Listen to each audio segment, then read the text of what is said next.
Since the first legislated militia in 1636, the National Guard has served as America's first line of defense. Leaving behind their families, jobs, and communities, Guardsmen bravely answer the call of duty, both in times of peace and conflict. Soldiers and airmen during wartime, and first responders during natural disasters and acts of terrorism, Army and Air National Guardsmen live by their motto, always ready, always there. As early as the Revolutionary War, through the War of 1812, and Civil War, citizen soldiers proved critical to the American military. When America joined the war in 1917,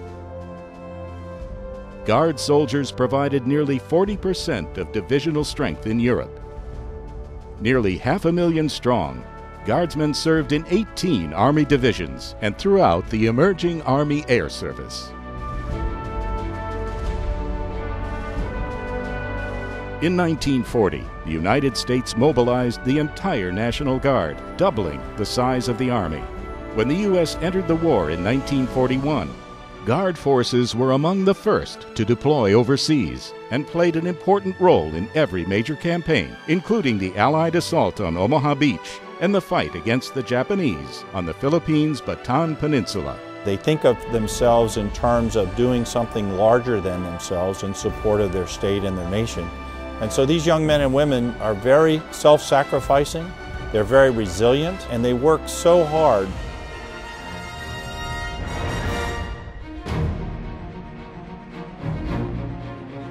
Within days of the start of the Korean War, 1/3 of Army Guardsmen, almost 140,000 soldiers, and 80% of the newly established Air National Guard were mobilized.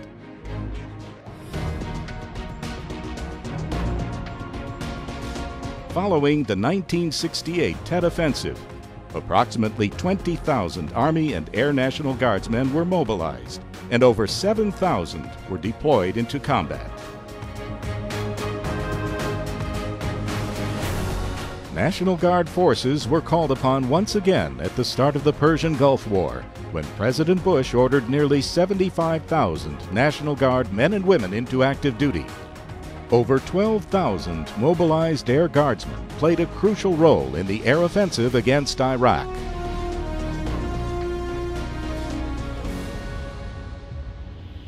There's another aircraft? The second one just hit the trade center. Okay. Yeah, we gotta alert the military real quick on this. Less than an hour after the first attack on the World Trade Center, airmen were on patrol over Manhattan and Washington, D.C. Over the next few days, over 10,000 Army and Air Guardsmen were mobilized and deployed to Ground Zero, the Pentagon, and other locations to aid in search and rescue operations and provide security in the air and on the ground.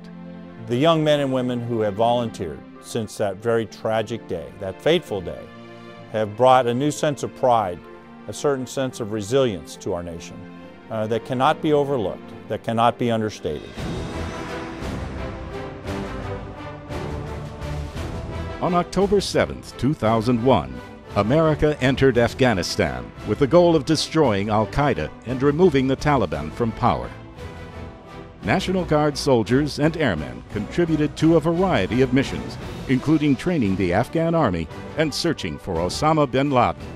These are very, very talented young men and women, the most highly capable and trained we've ever had in our history of the National Guard, and they've been used in an integrated fashion by their Army and our Air Force, and we're probably the most combat-proven and tested force we've ever been in our history. A citizen first, soldier always.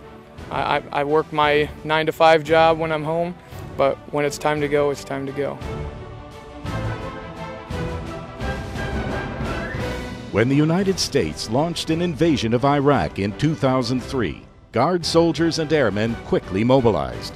By 2005, 50% of ground combat units in Iraq were National Guard soldiers.